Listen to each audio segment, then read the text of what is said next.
y ahorita enseguida les muestro el tablero. Si alguien ha empezado a hacer algunos de los ejercicios que han quedado planteados, podemos empezar por ahí. Y si no, pues empezamos la clase por donde yo la tengo planeada. Muy bien, ¿qué voy a hacer? Voy a compartir pantalla y voy a compartirles toda mi pantalla. Listo. Bueno, ustedes deben estar viendo mi pantalla en este momento. ¿Y cómo empezamos todas las clases? Con un repaso. Entonces, ¿qué vimos la clase pasada?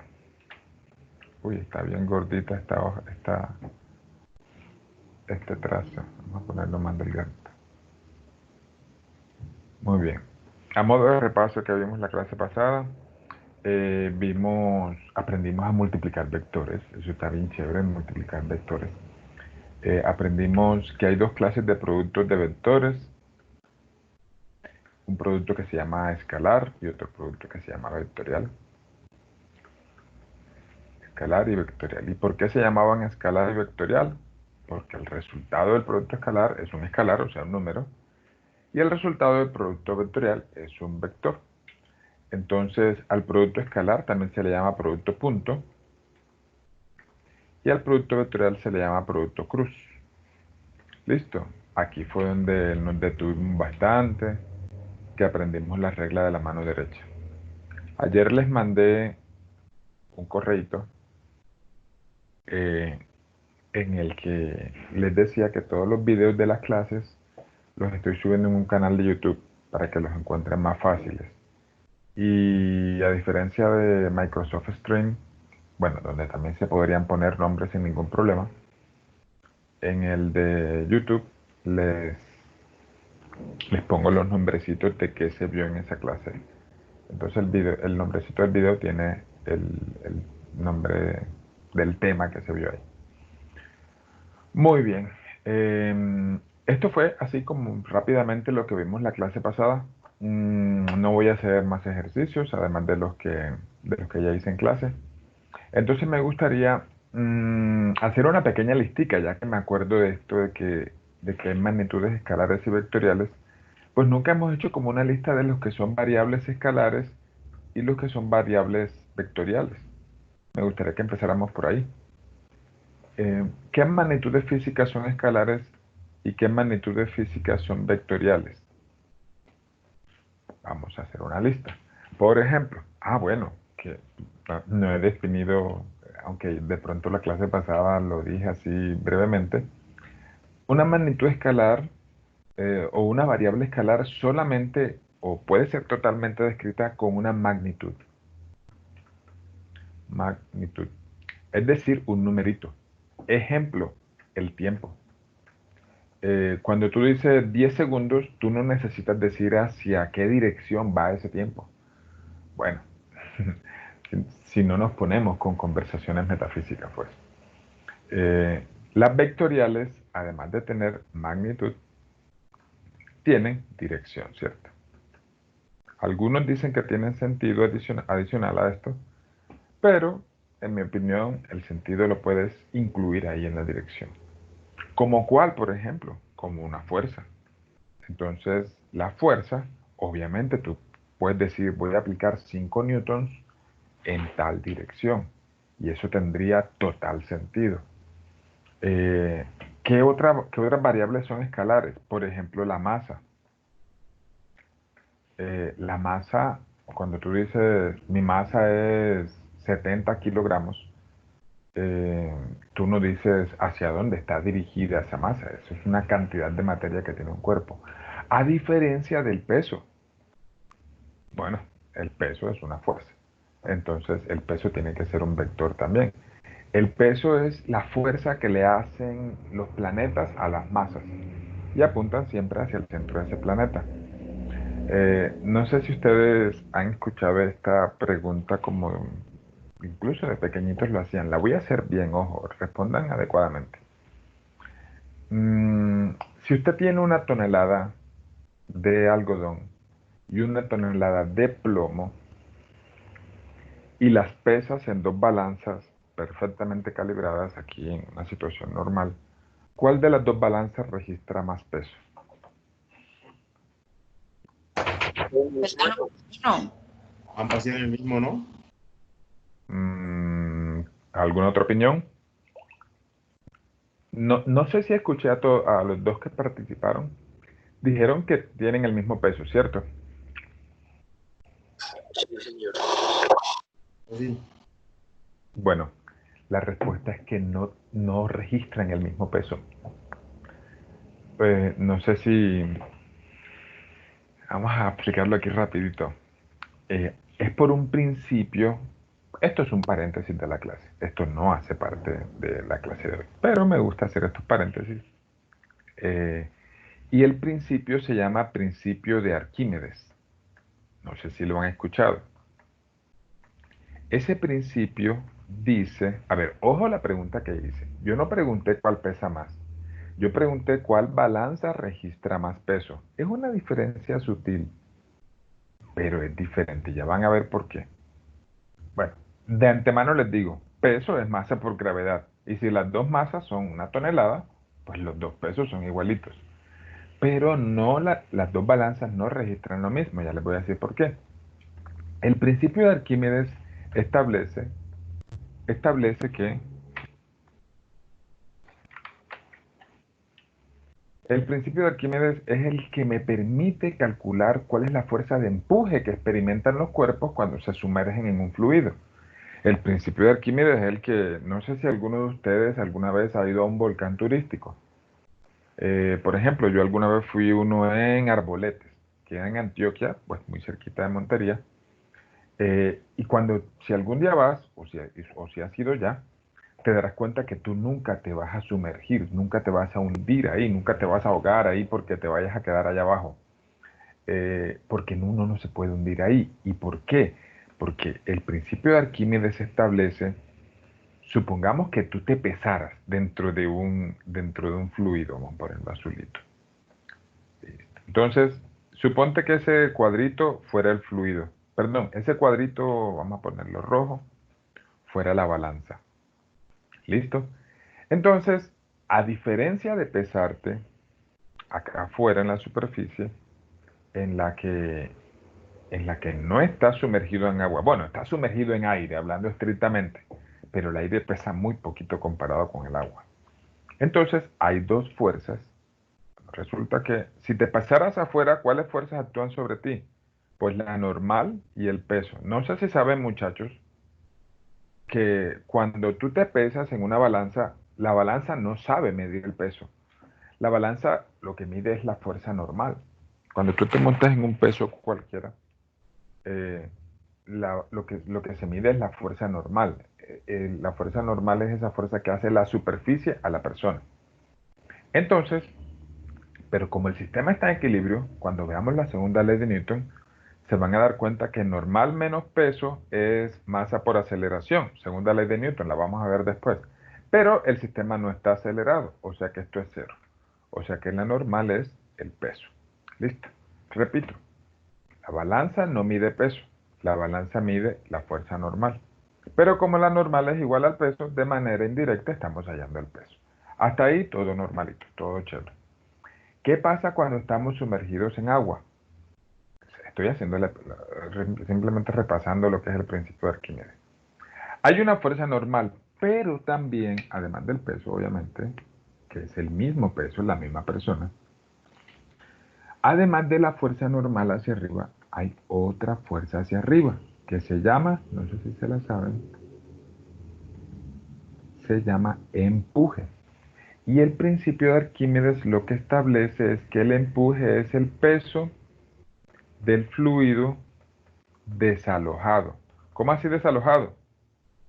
Suponte que te metes en una piscina totalmente a ras, está llenitita. Si tú te metes, obviamente la piscina se desborda, ¿cierto? Se rebosa una parte del agua. Lo que pese ese líquido, el peso de ese líquido, es la fuerza que tú experimentas hacia arriba cuando te metes. Ese man era muy teso. O sea, pues a sacar yo La verdad, yo admiro el talento y les comparto a veces que yo a veces me pongo a ver en YouTube, me pongo a ver gente talentosa, cantantes así súper tesos. Me encanta ver, por ejemplo, a Egan Bernal en algunas etapas, a Christopher Froome y a mucha gente talentosa en pintura, en tantas cosas. Para mí Arquímedes era un tipo de verdad con un talento desbordante. Sacar esa conclusión que funciona perfectamente, gracias a la cual tenemos barcos y tenemos tantas cosas. Bueno, el punto es este, me estoy desviando del paréntesis haciendo otro paréntesis. Con esto termino.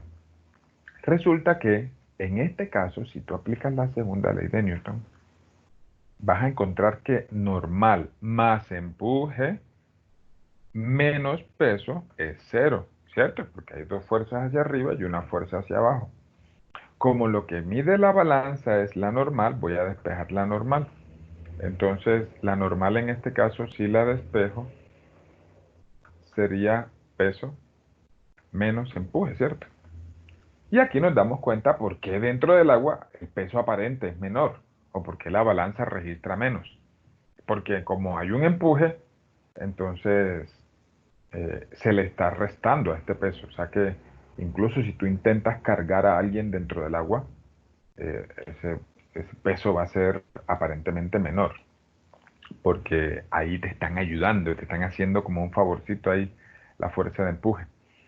Bueno, cuando yo peso una tonelada de algodón y una tonelada de plomo, ya saben la diferencia. La diferencia es que el plomo tiene un volumen pequeñito y el algodón tiene un volumen grandote. Entonces supongamos que el algodón es todo esto. Listo, esta es la tonelada de algodón. Y la tonelada de plomo es un cubito chiquitico. Bueno, yo dije que pesarlos convencionalmente, ¿listo? ¿Qué significa pesarlos convencionalmente? Que no me vayas a salir con que voy a meterlos en una cámara de vacío o algo así. Entonces, como no los voy a meter en cámaras especiales ni nada de eso, ambos están en el aire, ¿cierto? Ambos están en el aire. ¿En el aire qué quiere decir? Entre comillas, sumergidos en el aire. ¿Eso qué quiere decir? Que ambos experimentarán una fuerza de empuje hacia arriba, que hará un poquitico diferente la medición. Lo que pasa es que la fuerza de empuje que experimenta el plomo es muy pequeñita, porque como el volumen es tan pequeñito, entonces esta fuerza de empuje es, vamos a decirlo así, EP y EA. Empuje del plomo y empuje del algodón. Entonces el empuje del plomo es mucho menor que el empuje del algodón. ¿Listo? Entonces, ¿qué quiere decir esto? Ahora sí me gustaría que lo volvieran a pensar con esta información que ya tienen. ¿Cuál de las dos balanzas registra más? Esa es la pregunta que deben hacer. ¿Los escucho? Ok, ok, ok. No, pues ¿Cómo? la del, es que se me olvidó el material del Plomo, acero. plomo y ¿Es? algodón. Ah, bueno, el Plomo y plomo, algodón. la del plomo. La del plomo. Porque tiene menos empuje, entonces obligatoriamente el peso debe ser mayor. El peso que registra, ¿cierto? Sí, sí, sí, exacto. Vamos a aclararlo porque una vez le contesto a un grupo de estudiantes, fue y le preguntó al papá ingeniero y el papá ingeniero pues, le despedazó su razonamiento. La pregunta no es cuál pesa más. Si preguntan cuál pesa más, repetimos, la respuesta es ninguno de los dos pesa más. La pregunta tienes que hacerla bien. ¿Cuál de las dos balanzas registra más peso? Entonces, ya saben que es la del plomo, porque como el empuje es menor por ser un volumen más pequeñito, ella experimenta una fuerza más pequeñita hacia arriba, o sea que la balanza registra más peso. A ver, una preguntita ahí, espero no desanimarlos. Cuando uno quiere hacer dieta, mientras más gordo está, el, el peso que registra la balanza está más alejado de la realidad o está más cercano a la realidad.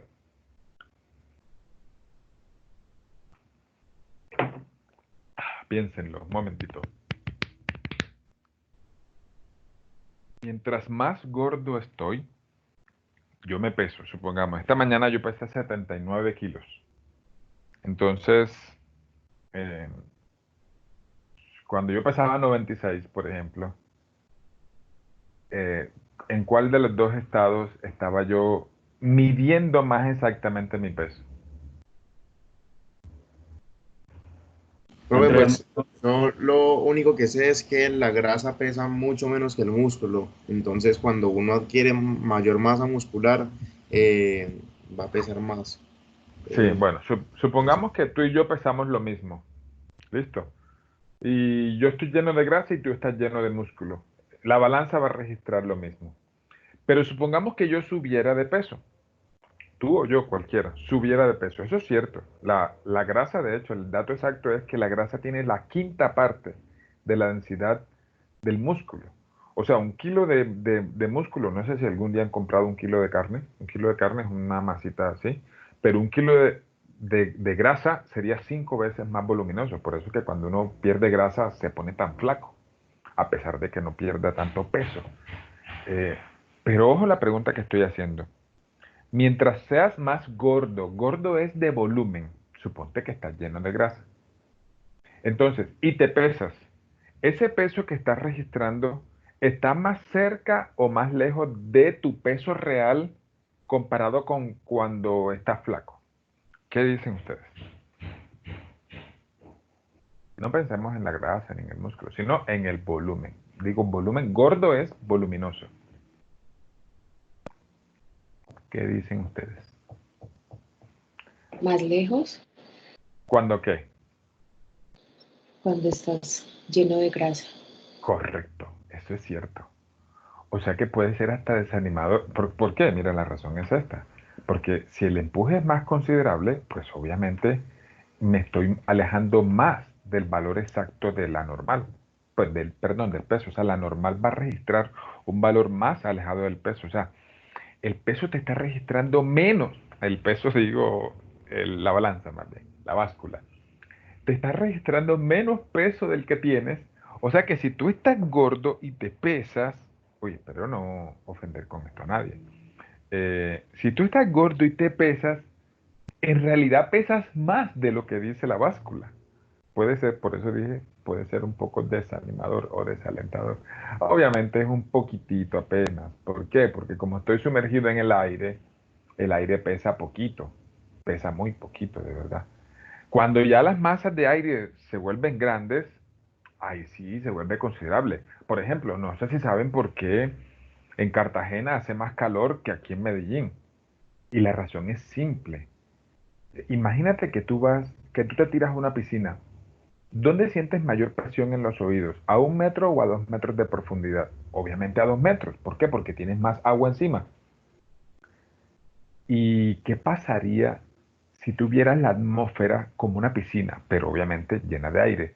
Imagínate que tú vienes del espacio, así como venía la cápsula Dragon, no sé si se la vieron en estos días, que regresó a la Tierra con los dos astronautas que llevó el Falcon 9.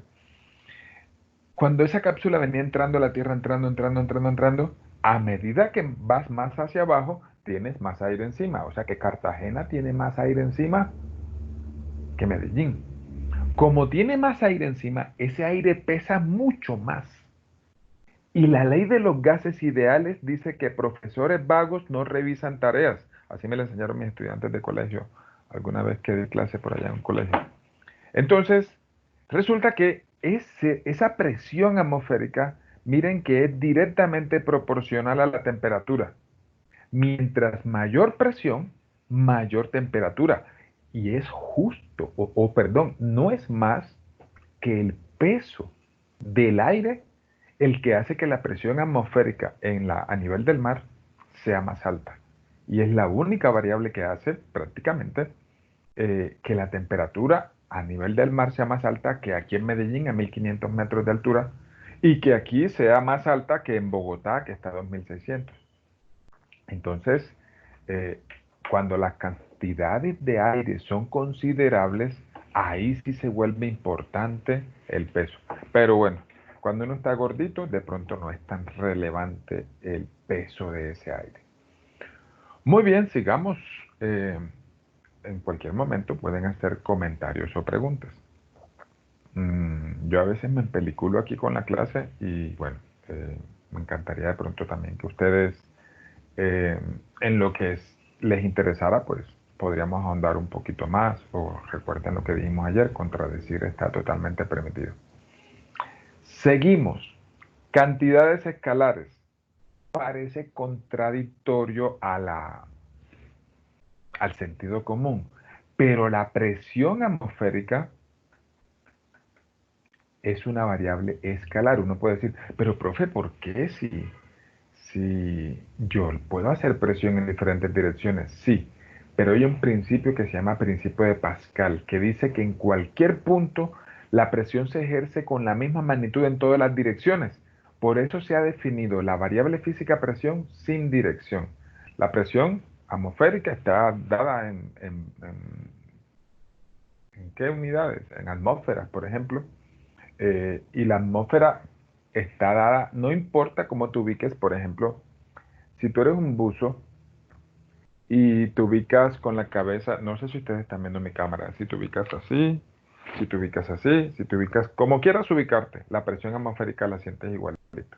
Entonces, por eso la variable presión no está, no está dada por medio o no está definida con una dirección. ¿Qué otra cantidad escalar tenemos? Por ejemplo, la posición. Perdón, vectorial. Vamos a poner una y una. Posición. La posición es un vector, claro, y yo me puedo posicionar en la dirección en la que yo quiera. Ahorita hacemos una grafiquita de lo que sería la posición. Hay dos variables que son bastante similares, y la única diferencia es que una tiene magnitud y dirección y la otra solamente tiene dirección. Y son las variables velocidad y rapidez. Así como las acabé de clasificar aquí, la rapidez es una magnitud escalar y la velocidad es una magnitud vectorial. ¿Qué quiere decir esto? Que si queremos ser estrictos, a mí no me gusta a veces cuando hablo con personas puristas. ¿Qué es ser purista? Purista es esa persona que se pega como una regla al, al lenguaje. Les pongo un ejemplo. Un purista no le gusta llamar velocímetro al velocímetro del carro. Adivinen por qué. ¿Qué sospechan ustedes? Si yo soy purista, ¿por qué al velocímetro del carro yo no lo llamaría velocímetro? Porque no, Porque mides la rapidez. Así es correcto. El velocímetro del carro mide, voy a 70 kilómetros por hora. En cambio, el GPS, el de Maps, el de Waze, o el GPS, un Garmin cualquiera, si te dice vas a 70 hacia el sur, vas hacia el noreste, vas hacia tal punto. Eso sí sería velocidad desde el punto de vista físico. ¿Listo? Entonces, por eso les decía que a veces es un poquito fastidioso hablar con personas puristas, porque, por ejemplo, un purista no dice vaso de agua, que no, que el vaso está hecho de vidrio. Si tú buscas la preposición de en el diccionario de la Real Academia, la preposición de también indica contenido. Está perfectamente dicho bolsa de leche, vaso de agua, plato de carne. Un purista no se permite nunca decir esas cosas. Entonces, pero queremos saber, queremos entenderlo y desde la empatía también entendemos que no está mal tampoco ser juiciosos con el idioma. Yo no soy así. Yo digo velocímetro, no tengo ningún problema.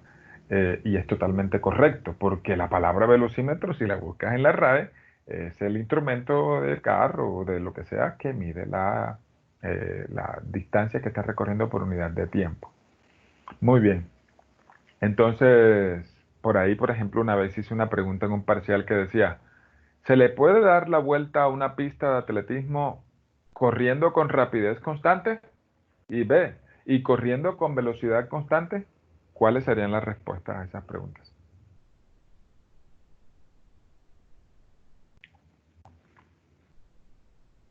Que no, porque para dar una vuelta hay que cambiar de dirección, ¿ok? Pero entonces, ¿no a La, ambas ra- preguntas o la a una de rapidez las dos? sí. La rapidez Con sí, pero la rapidez. velocidad no. Eso, muy bien, correcto. Así, más exacto sería así porque suponte que yo voy despacio, yo no tengo que frenar en las curvas. Eh, yo puedo entonces ir a, póngale, 10 kilómetros por hora. y dar toda la vuelta a 10 kilómetros por hora. Mantuve rapidez constante. En cambio, la velocidad constante implicaría, como la velocidad tiene dirección, entonces implicaría que mantuvieras no solo la magnitud, sino la dirección de la velocidad también constante. Hay otras variables que son amiguitas de esta velocidad. De hecho, hoy vamos a definirlo así. La posición, nosotros intuitivamente la asociamos con ubicación, ¿cierto? Entonces, si nosotros dibujáramos un sistema de referencia, y más adelante, cuando veamos leyes de Newton, de hecho, mi tema favorito del semestre, creo yo que esa ecuación con la que puedes describir cualquier cosa en el mundo macroscópico, que es la segunda ley de Newton, la voy a escribir por aquí para que la recuerden los que no se acuerdan. La fuerza neta que experimenta un cuerpo es masa por aceleración. Hablando estrictamente, esta no fue la segunda ley de Newton, la que propuso Newton. Newton propuso una ahí con una derivada del momento lineal, que ya la veremos allá en su momento. Pero qué chévere que esta fórmula funcione tan pero tan bien, que incluso el hombre fue a la luna en 1969 solo con teorías de gravitación, sin relatividad, sin mecánica cuántica, solo gracias a esa ecuación. Esa ecuación describe perfectamente el mundo macroscópico. Entonces, la posición que es, supongamos que un cuerpo se mueve desde este punto, vamos a llamarlo así, R1, y R1 lo voy a escribir como un vector. ¿Se acuerdan la notación que yo uso de vectores? Es una rayita doble para la letra. Posición 1. Ahora imagínate que el cuerpecito se mueve de aquí hasta acá. Entonces, la posición esta sería la posición 2. La vamos a llamar R2. ¿Listo? Entonces, la posición es eso, la ubicación en la que se encuentra basado en... no mencioné porque, no dije por qué mencioné las leyes de Newton, porque este puntito se llama marco de referencia. Entonces, basado en un marco de referencia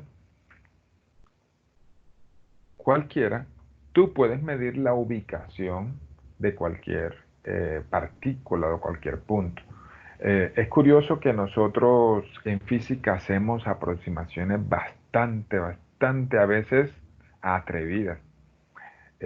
Una de ellas es que nosotros vamos a considerar que todas las partículas, supongamos que yo tengo una masa cualquiera, están concentradas solo en un puntito. A ese puntito, tal vez lo recuerden de algún concepto que hayan leído por ahí, se llama centro de masa. ¿Listo? Se llama centro de masa. Entonces, nosotros los cuerpos los vamos a representar por medio de partículas. ¿Partículas de qué tamaño? Tamaño cero.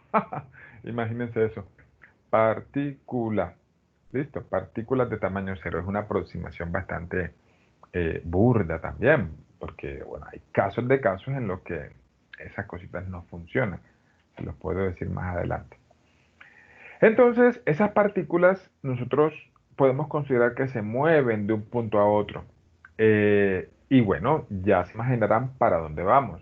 Nosotros vamos a definir la velocidad, que la simbolizamos con una v vector, como la derivada de la posición. ¿Listo? ¿Respecto a qué? Respecto al tiempo. Muchachos, ustedes deberían estar viendo en este momento cálculo diferencial o cálculo 1.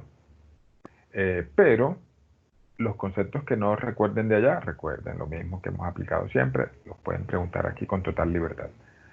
Pregunta: si yo quisiera asociar la palabra derivada con un sinónimo en castellano, ¿cuál escogerían ustedes? ¿Cuál escogerían ustedes El como cambio. sinónimo de derivada? Ese me encanta. Ese sinónimo me encanta. Es decir, que yo puedo decir que la velocidad es el cambio. En cálculo se utilizan varias.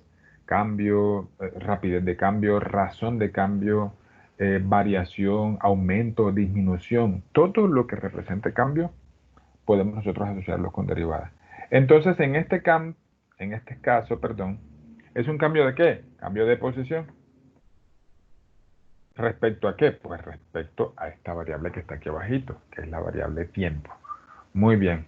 Entonces, como es una derivada del cálculo, nosotros sabemos que esa derivada es un cambio instantáneo, un cambio cuando delta de t tiende a cero. Ese delta de t, no sé si de pronto en cálculo lo han conversado así. Es como si me pusiera a pensar, ¿qué es un diferencial? ¿Qué es un diferencial? Es la cantidad más pequeña que yo me puedo imaginar en toda la bolita del mundo de esa variable. O sea, el dt es como una variación de tiempo, pero lo más pequeñita que yo me pueda imaginar. Lo más pequeñita que yo me pueda imaginar. Imagínense, por ejemplo, esto. Supongamos que usted está en la playa. Visualizar siempre será beneficioso. Imagínate que estás en la playa, estás pisando la arena, estás debajo de una palma de coco, tomándote tal vez una cerveza, una agua, una soda michelada, cualquier cosa que te guste, que te calme la sed. Y estás viendo hacia el horizonte, hacia el mar. Pregunta, tal vez si recuerdas una escena así, el horizonte del mar, ¿lo ves curvo? Si lo ves así ahí en toda su extensión, ¿lo ves curvo o lo ves recto? ¿Lo ves curvo o lo ves recto? ¿Qué recuerden ustedes de cuando han ido al mar? Recto. Pero como una regla lo ves. Pero una regla perfecta. Una línea recta que no admite ni la más mínima duda de que es una regla. De hecho, por ahí hay corrientes, ustedes lo han visto, de que hay gente que cree que la Tierra es plana, porque lo redondo de la Tierra no se ve desde aquí, desde la Tierra. Bueno, se ve en algunos aspectos viendo cómo se mueven las estrellas, pero si tú miras esa línea, puede que alcances a ver hasta 10 kilómetros de un lado al otro y lo ves recto. ¿Por qué lo ves recto si eso es parte de la circunferencia de la Tierra? Bueno, ahí es donde vemos lo que llamamos un diferencial. Si tú tomaras un arco grandote, tú verías sin ningún problema esta curva. Listo. De hecho, no sé si alguna vez volando, los aviones vuelan en promedio a 10 kilómetros de altura. ¿Han visto el horizonte? Pregunta, ¿se verá curvo o se verá recto? Curvo. Mm, mm. Todavía se ve recto. De hecho, a 10 kilómetros de altura no alcanzamos, imagínense, ¿se acuerdan cuánto es el radio de la Tierra? ¿Alguien lo anotó por ahí yo creo que lo di en estas clases que pasaron? ¿Alguien anotó por ahí? 10.000, 13.000 kilómetros, creo que está. ¿Cuánto? Si no me acuerdo mal, creo que está entre 10.000 y 13.000, ¿no? Mucho menos. 6.500 kilómetros. 6.370 fue el dático que dimos. 6.370 kilómetros. Imagínense esto. Esos radios rojos que están ahí miden 6.370 kilómetros. Si yo quisiera dibujar un avión a escala, ¿qué tan alto debería dibujarlo? Entonces, ¿qué son 10 kilómetros de altura? 10 kilómetros de altura es, imagínense, superior al Everest. El Everest tiene 8.8 kilómetros de altura, apenas, entre comillas. ¿Ustedes qué dicen? Yo creo que no alcanzaría ni a salirme de la línea azul que dibujé de borde. ¿Sí están de acuerdo conmigo o estoy desproporcionado? ¿Qué opinan? De acuerdo. Sí, ¿verdad? O sea, si la línea roja de radio es 6.370, o sea, 10 no alcanza ni a salir de esa lineacita azul. O sea, cuando yo voy en un avión, todavía, de hecho, eso está demostrado ya, que todavía se ve el horizonte totalmente recto. Y por eso los terraplanistas insisten en que la Tierra es plana, porque ni siquiera desde un avión se ve la curva. Se estima que para tú empezar a ver un poquitito la curvatura de la Tierra, tienes que subir hasta 30 kilómetros de altura. Imagínense, el triple de la altura a la que volamos normalmente.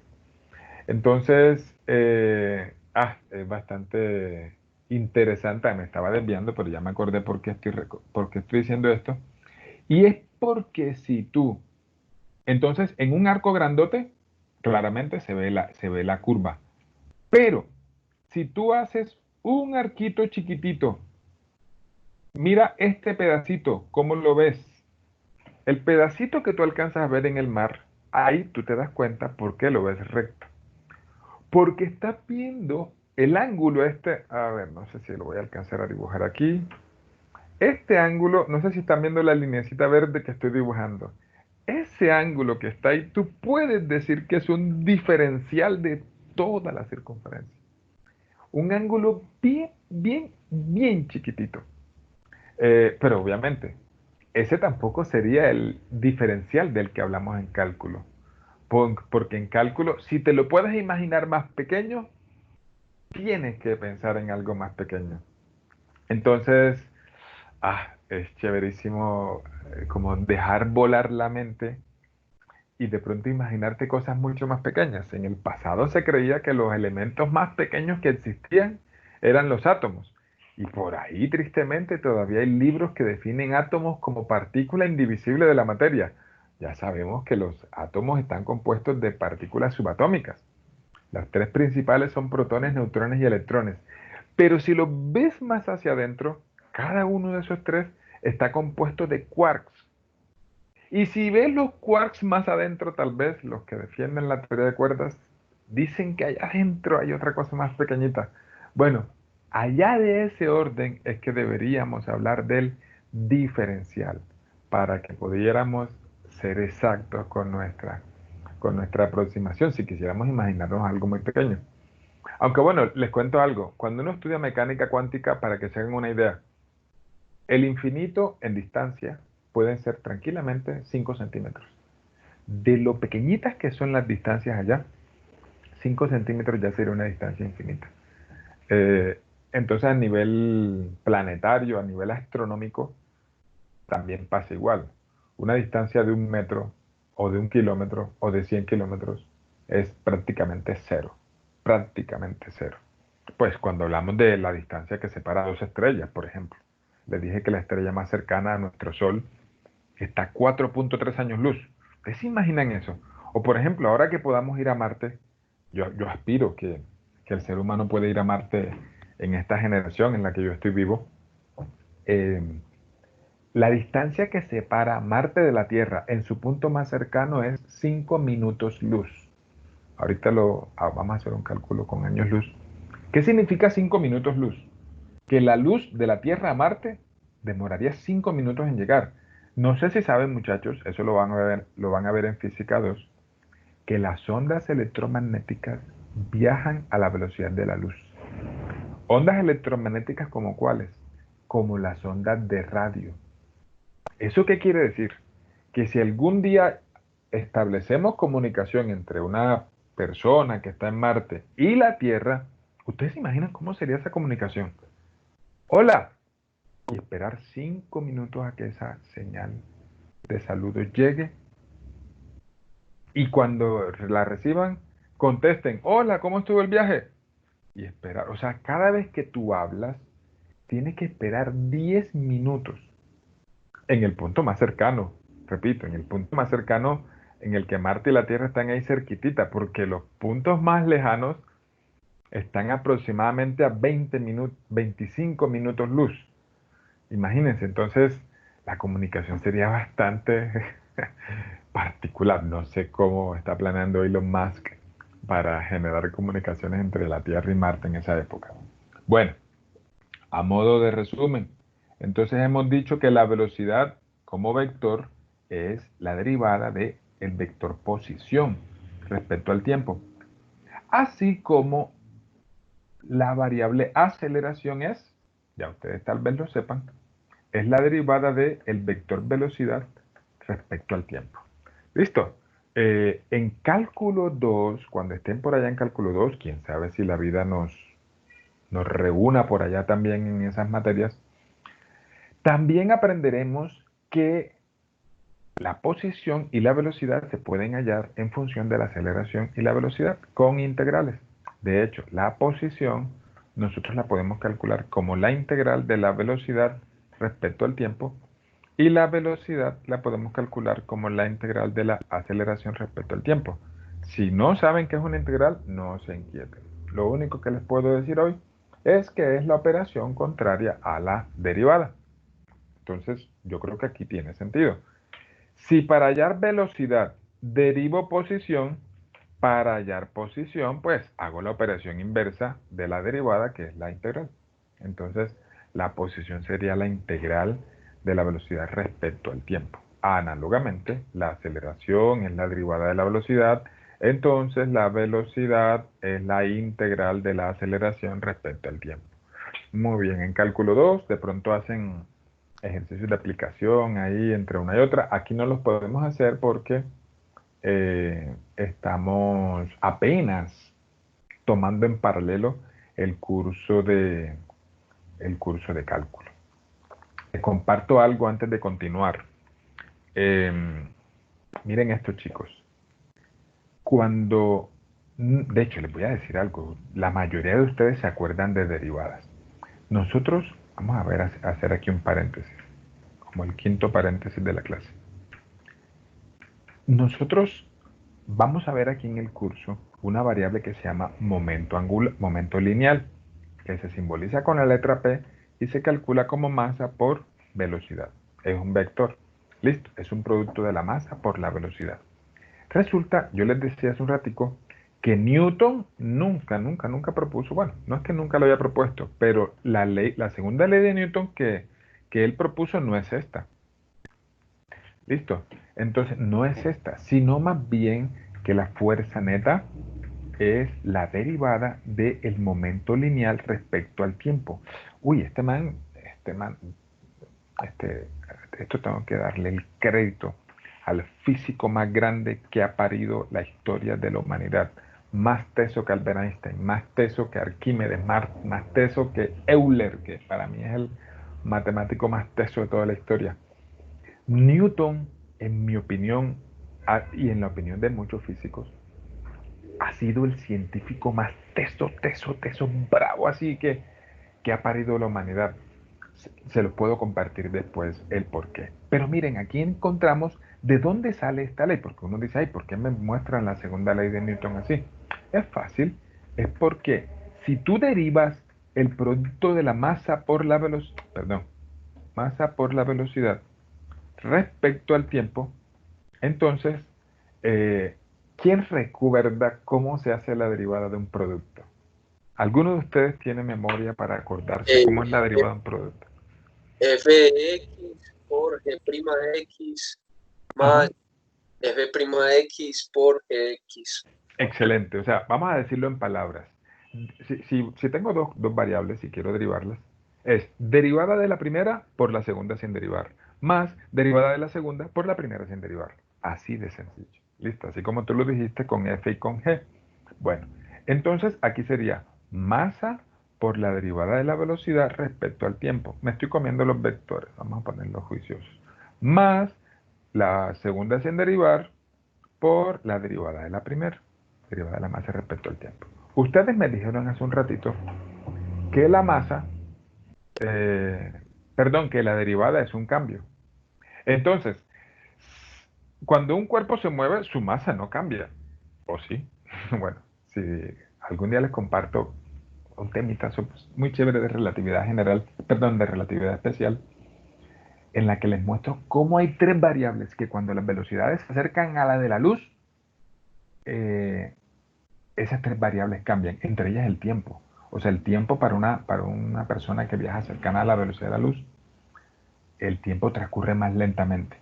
Pero entonces, si las velocidades no son tan altas, no existe cambio de la masa, o sea que esta derivada daría cero.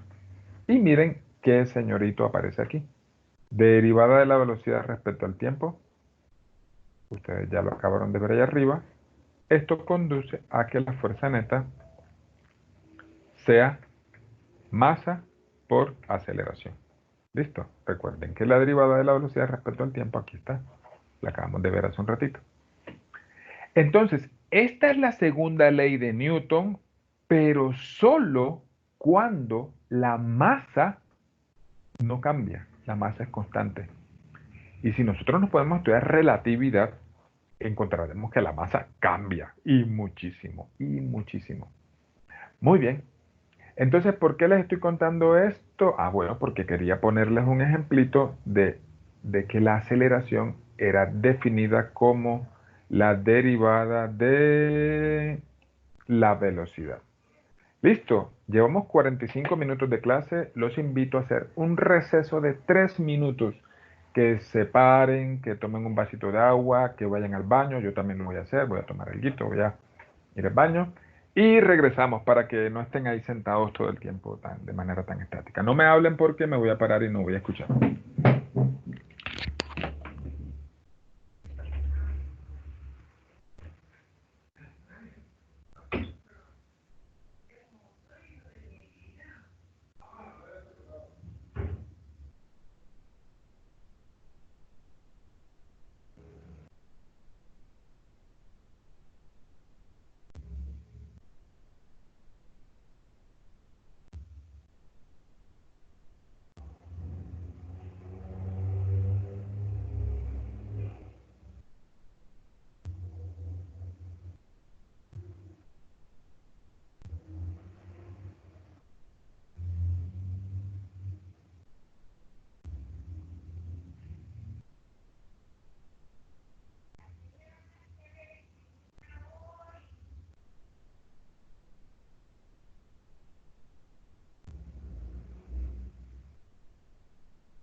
Estoy de nuevo con ustedes.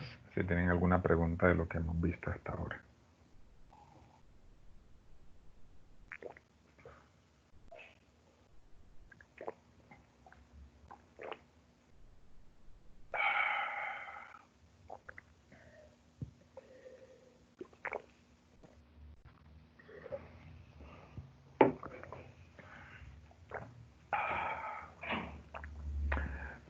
Bueno, no tienen preguntas. Entonces voy a hacer un comentario de algo que dije hace un ratito, de esta expresión marco de referencia.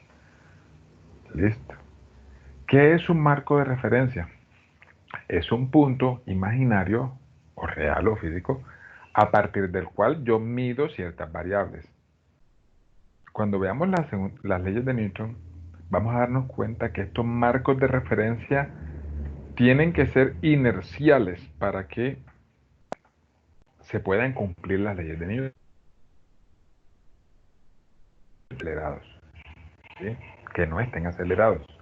Es decir, que o estén en reposo o vean con velocidad constante. Ya se imaginarán que eso es imposible.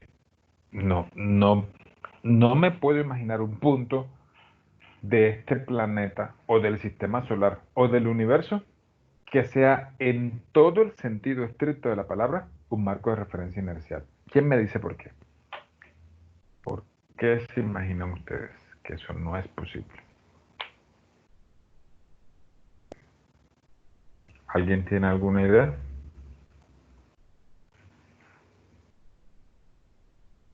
Profe, porque nos estamos moviendo todo el tiempo. Pero no, podrías estarte moviendo porque el marco de referencia inercial no tiene que estar en reposo, puede estar con velocidad constante. Pero ¿qué tipo de movimiento describimos siempre? Porque está cambiando ¿Qué cosa? ¿Qué cosa cambia? desde su composición en el sentido de cómo están organizadas las cosas. Hay otra hasta razón que- más sencilla. De pronto la razón es más sencilla. Recuerden, un marco de referencia es inercial cuando no está acelerado. Es decir, cuando va con velocidad constante o está en reposo. Listo. Pero les dije que hablando estrictamente, aquí en la Tierra nunca vamos con velocidad constante, ni estamos en reposo. ¿Por qué? Supongamos, ni siquiera pensemos en la traslación de la Tierra. Pensemos solo en la rotación. Por la sola rotación de la Tierra estamos dibujando una curva, siempre. Y como habíamos dicho hace un ratito, la velocidad tiene magnitud y dirección.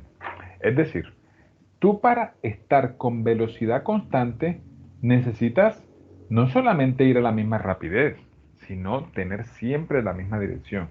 Si tú estás en un círculo, supongamos que tú estás, yo qué sé, viajando en un carro, en un círculo.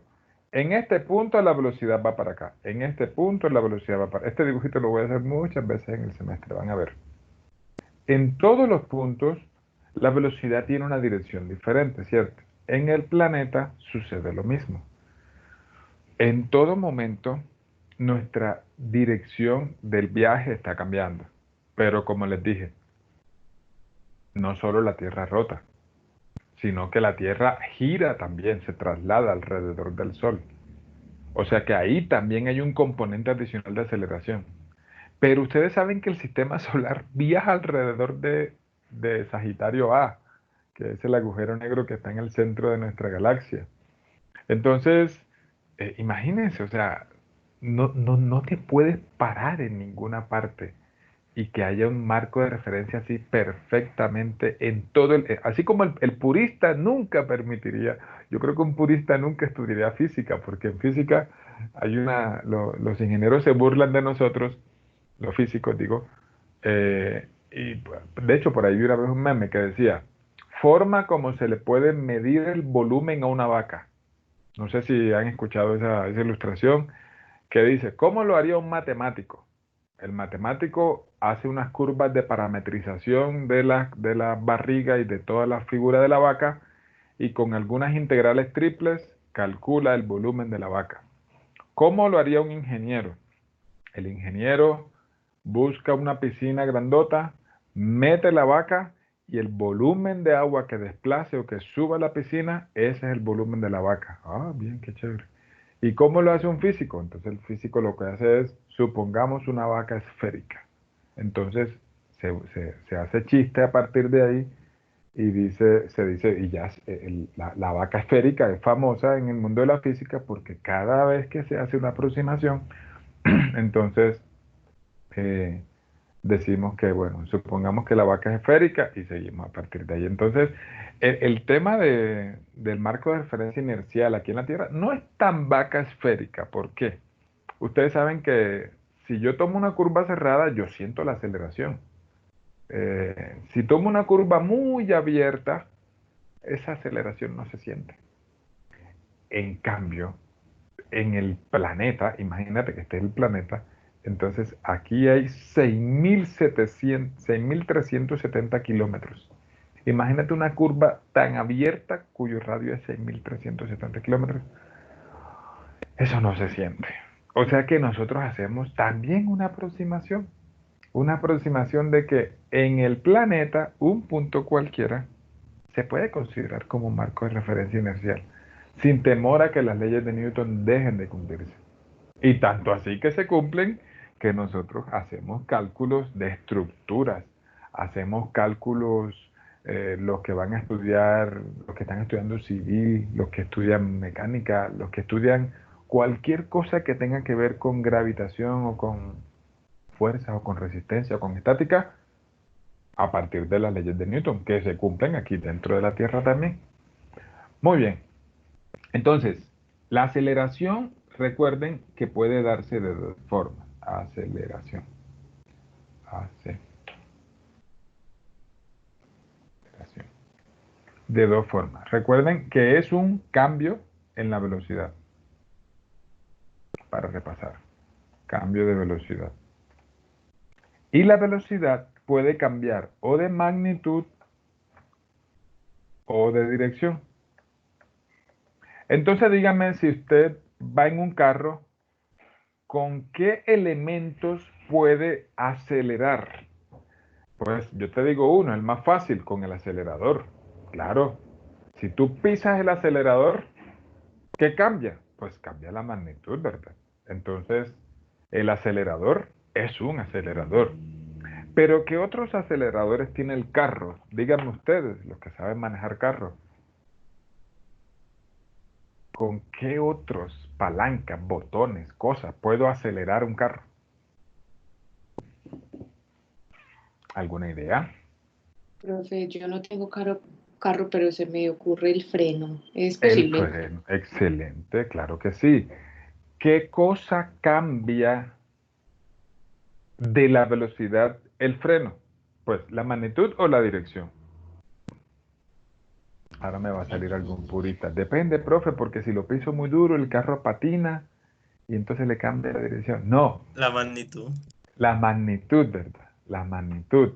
Entonces, con el acelerador y con el freno, yo puedo generar una aceleración. En el caso del acelerador, aceleración positiva, y en el caso del freno, aceleración negativa. Muy bien. ¿Y con qué otro elemento puedo generar aceleración dentro del carro? Con la Además R de rapidísimo. ¿Con la qué, perdón? No, nada, profe, era un chiste. Dale, dilo, Un chévere. chiste muy malo, Carlos. Bienvenido. Sí, ¿Qué era un dice? chiste muy malo, Carlos, no. Ah, qué aburrido. Bueno, está bien. Ahora sí, pues, ¿cuál es la respuesta? Profe, según lo que dijo, Con el entonces, volante. Claro, exacto. por supuesto, Yo con el creo. volante. Por supuesto que con el volante. Porque con el volante yo le cambio la dirección al carro. Es que según la segunda ley de Newton, usted siente una fuerza cuando el cuerpo está acelerado también. Entonces, si tú pisas el acelerador, tú sientes, entre comillas, sientes una fuerza hacia atrás, ¿cierto? Eso no es fuerza, sino que es inercia. Si frenas, te vas hacia adelante, sientes como una fuercecita hacia adelante. Pero si giras, te vas en dirección contraria de hacia donde giras. No sé si me estoy haciendo entender, si están haciendo ahí el ejercicio mental. Si yo giro en una curva hacia la izquierda y la curva es cerradita, yo siento como si fuera una fuercecita a la derecha, lo que llaman fuerza centrífuga, que no es ninguna fuerza centrífuga, esa fuerza es ficticia. Es sencillamente inercia, tratando yo de salirme. A eso lo vamos a ver cuando veamos leyes de Newton. Muy bien. Entonces recuerden, muchachos, que yo puedo generar aceleración no solo cambiando de magnitud. Quiero que se lleven, si se quieren llevar un concepto importante de la clase de hoy, será el concepto de entender que la velocidad varía no solamente en magnitud, sino también cuando cambias de dirección. Lo que les pregunté hace un ratito, ¿se le puede dar la vuelta a una pista de atletismo con velocidad constante? La respuesta es no, porque en ese caso la dirección está cambiando. Entonces, por allá más adelante vamos a ver movimiento circular uniforme. De hecho, ahorita en esta misma clase vamos a ver una ecuación de movimiento rectilíneo uniforme. Profe, Sí, pero entonces cuando la velocidad es constante, la aceleración sería cero.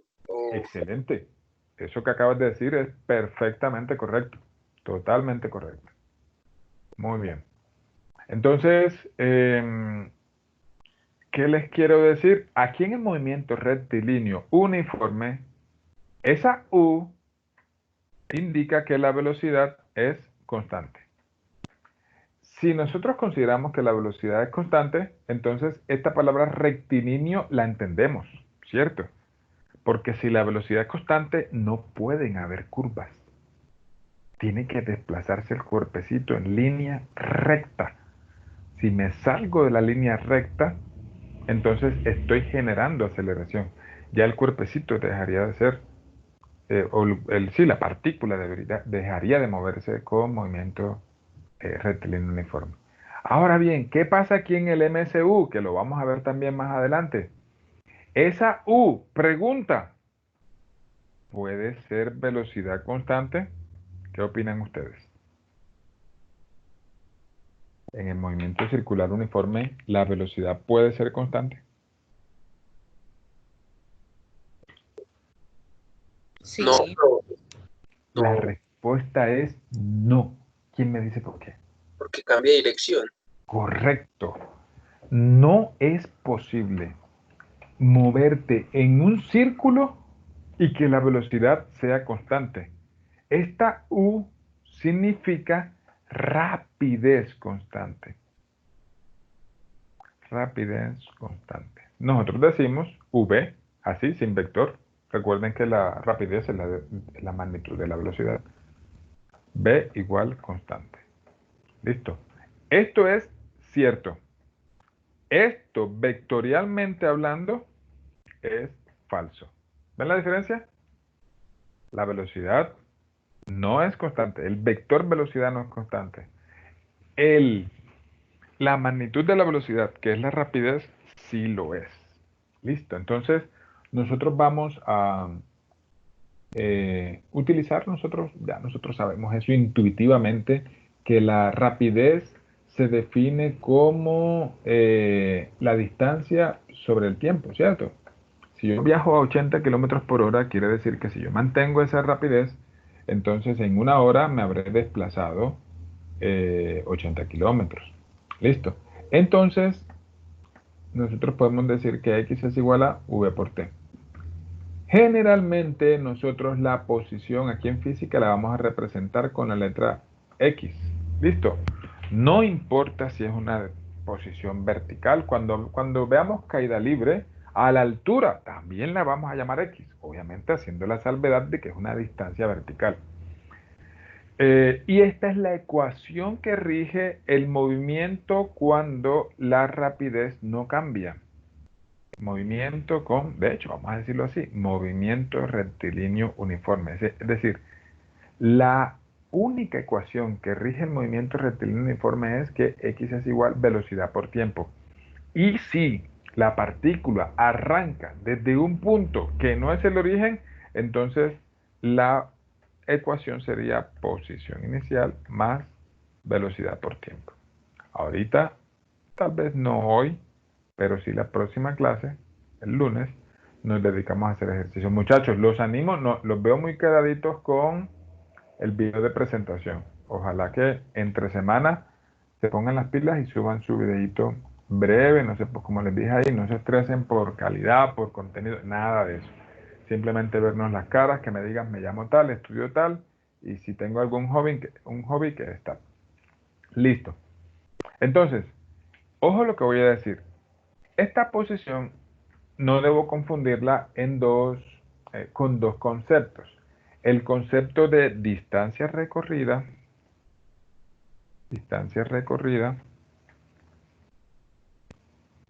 y el concepto de desplazamiento. ¿Cuál conozco yo intuitivamente? Bueno, distancia recorrida. La distancia recorrida no tiene ni siquiera dirección.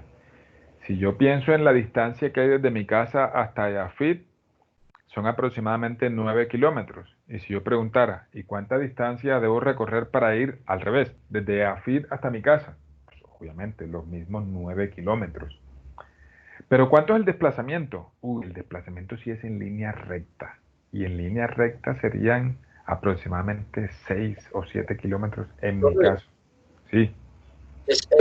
Hablando de eso, por ejemplo, de los terraplanistas, por ejemplo, había uno que, digamos, el avión llega a España a tantas horas, pero de España a Colombia se demora casi lo mismo, y teniendo en cuenta que en uno está rotando con la Tierra y el otro no está rotando con la Tierra. Qué buen razonamiento. Ajá, ¿y tú qué opinas de eso? ¿O por qué lo trajiste de acá? No, pues por eso te lo quería preguntar, pues si supuestamente eso es un argumento terraplanista, uno cómo crea un contraargumento. Facilito, míralo así. A ver, y lo digo con todo respeto, si aquí hay algún terraplanista, me encantaría porque, qué chévere cuando alguien no piensa igual a uno, ¿no? O sea, por ejemplo, yo soy heterosexual y tengo muchos amigos homosexuales y me encanta compartir con ellos. Y yo creo que podemos ser amigos. Si yo soy uribista y tú eres de izquierda, yo creo que podemos ser amigos. Si tú crees que la ida del hombre a la luna fue un montaje y yo creo que fue real, pues podemos conversar y podemos tener conversaciones chéveres. Entonces, cuando yo hablo de lo que pienso, pues de ninguna manera estoy atacando al que piense diferente. ¿Listo? Entonces, supongamos que la Tierra gira en este sentido. ¿Listo? Entonces, acá está Colombia y acá está España. ¿Listo? Entonces, mira lo que sucede. Cuando yo viajo hacia acá, es como si la Tierra estuviera ayudándome, ¿cierto? Es como si la Tierra estuviera girando debajo de mí.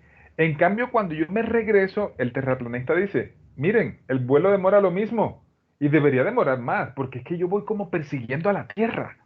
¿Sí se dan cuenta? No sé si se entiende bien el dibujo. Como la Tierra está girando para acá y yo voy para allá, para la misma dirección, yo voy como persiguiendo a la Tierra, debería demorarme más en llegar a Colombia. ¿Sí? Y no es cierto, el viaje demora casi igual, de pronto porque las rutas son un poquito diferentes, pero en cuanto a la rotación de la Tierra, el cambio debería ser dramático. El punto es este, muchachos. Ese razonamiento es tan equivocado porque si eso fuera cierto, si ese razonamiento fuera correcto, entonces es fácil para ir a España, pues consíguete un globo aerostático. Te elevas aquí, ponte lo que quieras, 2, 3, 5 kilómetros, esperas que la Tierra gire y como España estaba aquí, ahora va a estar aquí, ahora va a estar aquí, dentro de 6 horas llegas. Eso no pasa, ¿cierto? ¿Por qué no pasa? No sé si me hago entender lo que dije del globo aerostático. De hecho, si ese razonamiento de los terraplanistas fuera cierto, pues consíguete un globo aerostático, elévate 1, 2, 3 kilómetros, lo que sea. ¿Y en cuánto tiempo le darías una vuelta a la Tierra? ¿Conocerías todo el planeta? ¿En cuánto tiempo? Pues todo el planeta en una lineecita. ¿En En cuánto un día. tiempo? En un día. En solo 20, si ese razonamiento fuera cierto, en un día la Tierra pasa por debajo de ti. Tú, ay, mira, voy por el Océano Atlántico. Ay, mira África, allá abajo de ti, qué chévere. Uf, sería muy bacano con solo un globito que te eleve de la Tierra. Eso no funciona. ¿Por qué? Por lo que les dije hace un ratito de nuestra atmósfera. Miren, hay un documental con el que Al Gore alguna vez se ganó el Premio Nobel de Paz y él decía que la atmósfera en la Tierra tiene como 20 kilómetros de ancho. Que tú encuentres aire, o sea, de hecho, no sé si saben que los alpinistas que van al Everest, que apenas están a 8 kilómetros de altura, ya casi no hay aire. Bueno, tú puedes subir un poquito más en la atmósfera y encontrar aire como a 15, hasta 20 kilómetros de altura. Pregunta, si tú dibujas la Tierra a escala, si tú dibujas la Tierra a escala, ¿qué tan ancho deberías dibujarle la atmósfera si la quisieras hacer a escala? Lo mismito que dijimos hace un rato. Esa línea verde, el grosor de esa línea verde ya sería exagerado en cuanto al grosor. Al Gore lo que dijo fue que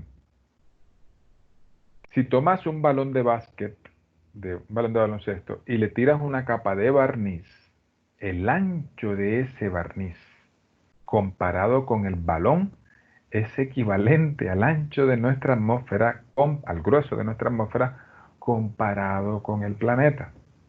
¿Qué quiere decir eso?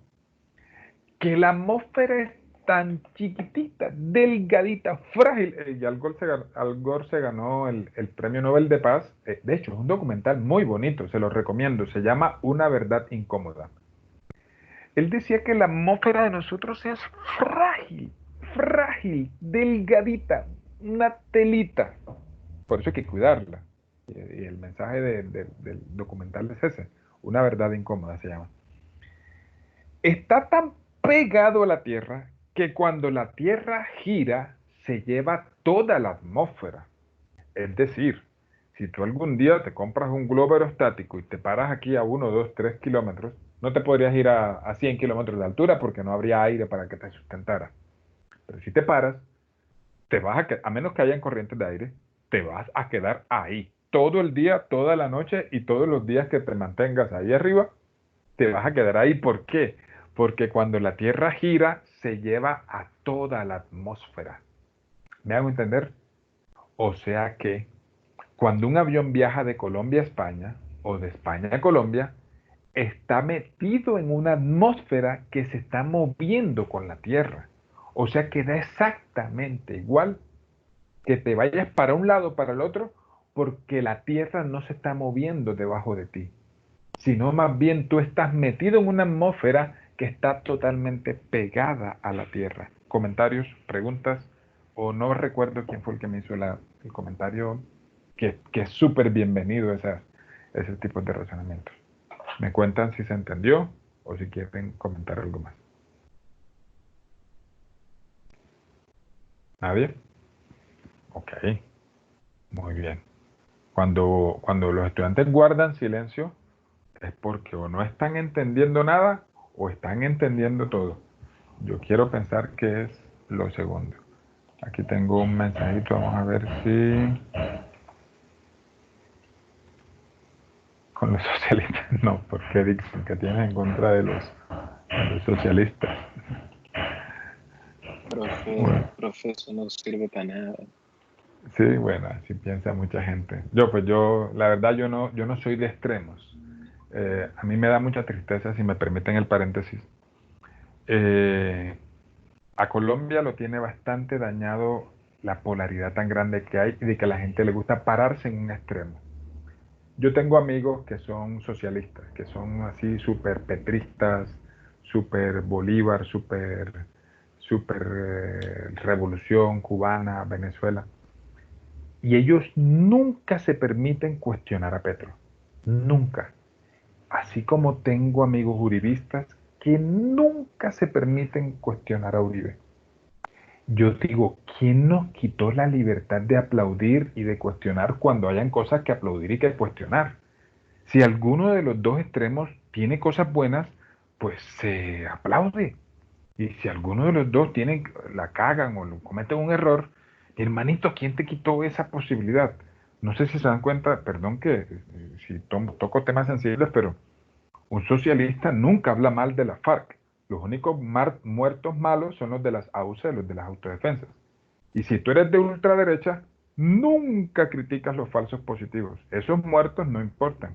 Si tú eres de la extrema derecha, nunca criticas a las AUC. Solo lo malo son las FARC. Yo digo, ¿de dónde sacamos ese nivel de polarización de ver el mundo blanco o negro? Muerto es muerto y guerra ha sido dañina cualquiera que sea. A ver, les estoy dando mi opinión, por supuesto, respetando los puntos de vista de cada uno. Bueno, se nos está acabando la clase y nos ha rendido bastante. Hemos hablado de muchas cosas. Quiero terminar haciendo un pequeño cálculo. Nosotros ya tenemos la ecuación del movimiento rectilíneo uniforme, que es X es igual a B por T, ¿cierto? Una variable que nosotros vamos a usar mucho aquí en el curso es la velocidad de la luz. Velocidad de la luz. Y esa velocidad de la luz es aproximadamente 300.000.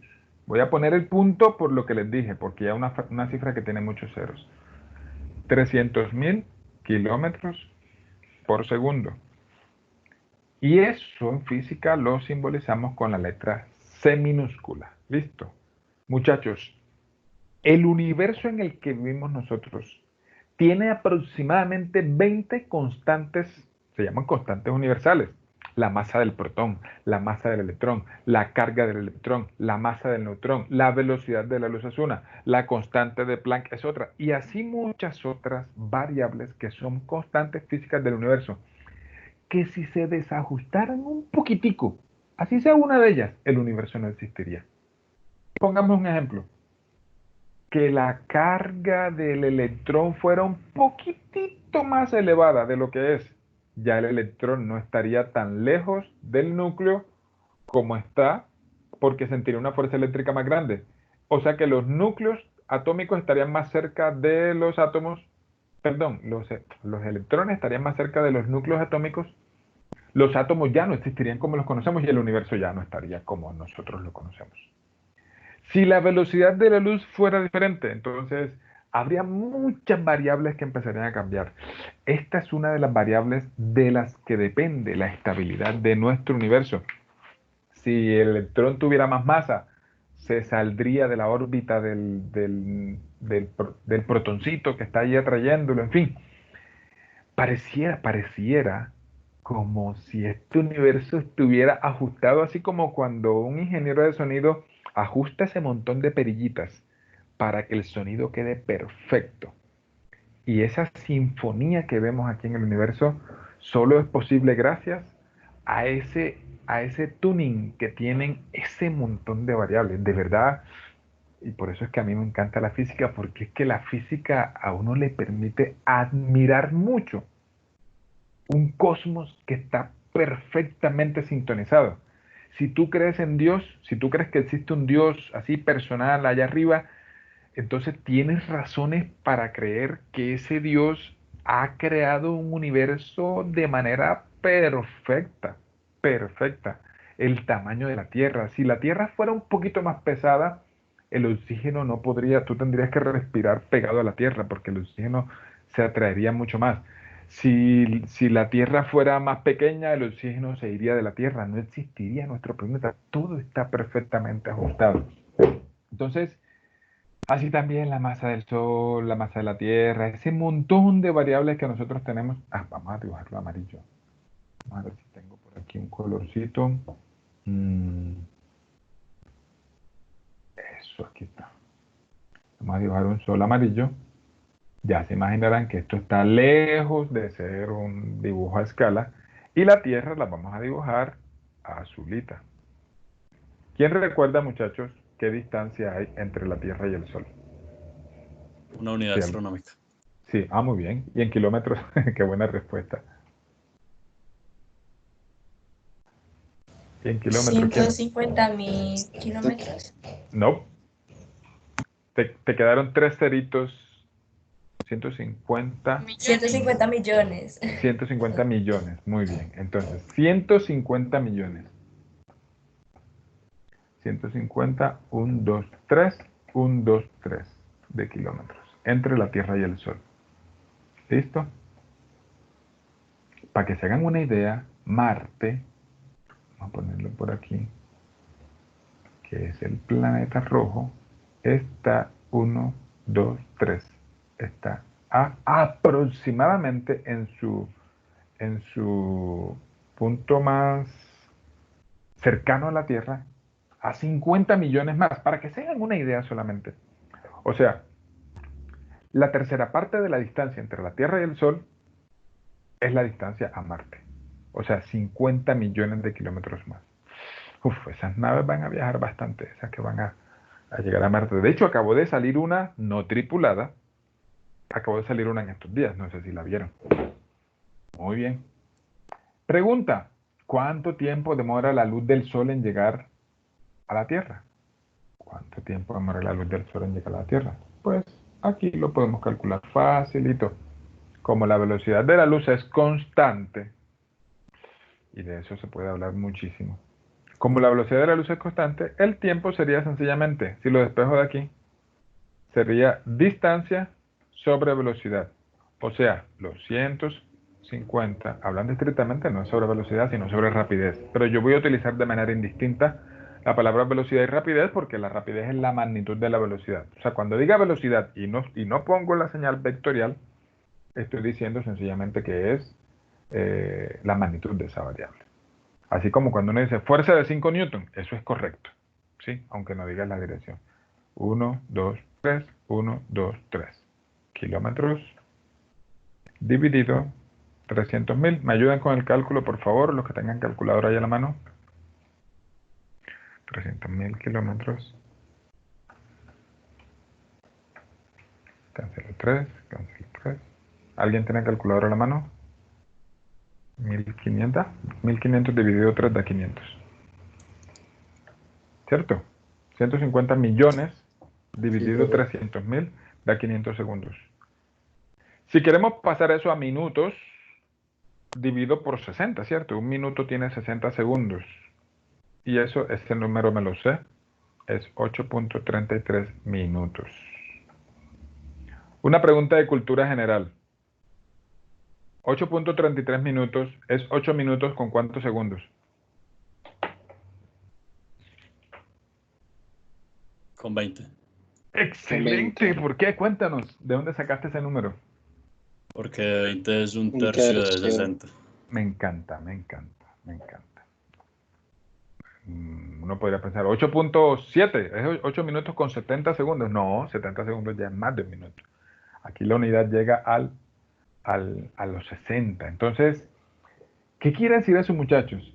Hipotéticamente hablando, si algún día el sol desapareciera, nosotros no nos enteramos inmediatamente. No nos enteramos inmediatamente. De hecho, la luz, supongamos que esa luz que hubiera salido antes de esa eventual desaparición, eh, hubiera seguido viajando, y nos hubiera seguido llegando luz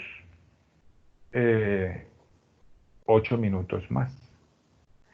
De hecho, quiero decirles, me quedan 7 minuticos, quiero decirles que las ondas gravitacionales, adivinen a qué velocidad viajan.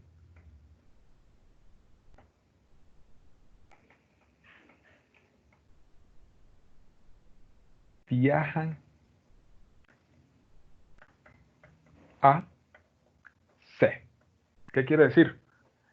Que el efecto gravitacional también viaja a la velocidad de la luz. Eso lo propuso Albert Einstein. Y eso está demostrado. De hecho, imagínate que algún día, hipotéticamente hablando, el Sol desapareciera. Desapareció, ¡pum! Se desapareció. Entonces, como ya no hay gravedad, uno podría decir, ay, la gravedad funciona de manera instantánea. No, porque no tendría sentido que tú aquí en la Tierra sigas viendo al Sol durante 8 minutos más y supuestamente ya te saliste de órbita porque ya no hay Sol. No. El efecto gravitacional de la presencia del Sol también viaja a la velocidad de la luz. O sea, en el mismo instante en el que tú dejarías de ver el Sol, siguiendo ese ejemplo hipotético, esa situación hipotética, en ese mismo instante la Tierra se saldría de órbita porque ya dejaría de sentir la gravitación. No sé si me hago entender, espero que sí. Me cuentan si tienen preguntas. Entonces, pregunta, con esto quiero terminar la clase de hoy. ¿Por qué? Anoten esta preguntita, me gusta hacerla incluso en los parciales. ¿Por qué mirar el cielo estrellado? El cielo estrellado es el cielo cuando se va la luz. Uy, qué curioso. ¡Ah! Anoche soñé que no había luz. Qué curioso. Y veía las estrellas estrellado. Es mirar el pasado.